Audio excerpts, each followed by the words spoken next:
Hello guys, welcome to my blog. So this blog is entitled The Story. This covered the topic of Philippine Source Book 1 to 4 and Torrentera 1 to 5. So, let's start. Philippine Source Book Topic 1: The First People of Sulu. In this, it states how the first people of Sulu was made, that these peoples came from a war area, and it states here how the two of them, one man and one woman, developed their love story.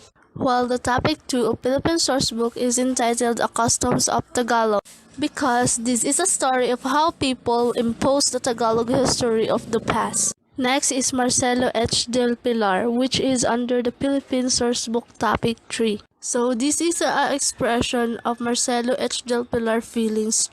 He expressed it through writings. Another one is Pag-ibig sa Tinubuang Bayan by Andres Bonifacio. This is a story of how historians do research to prove that this context really was made by Andres Bonifacio.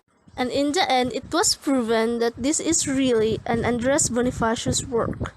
Next is President Emilio Aguinaldo's declaration of war on the United States. This is a story of how former President Emilio Aguinaldo declared a war on the U.S. This is a step that he made when his men was ambushed by the U.S. military, and this was declared on February 4, 1899. In the other hand, the topic of Torrentera 1, which is an introduction to Philippine historiography, source and discourse, this shows how we can locate the sources of some issues in a story or happening in the Philippines. Next is the history of Philippine Island. In this, it is a story of different parts of island, especially in Luzon, and also in the native that lives in this place. Another one is the Manunggol jar. This one is a pre-colonial art that considered a masterpiece.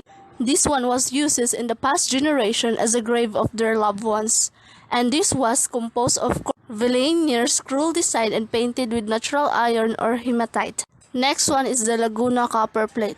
This one was a piece of copper sheet that was discovered in the year 1987. This one is so very important because this is so called a national treasure, and this is now placed in a museum of anthropology in Manila.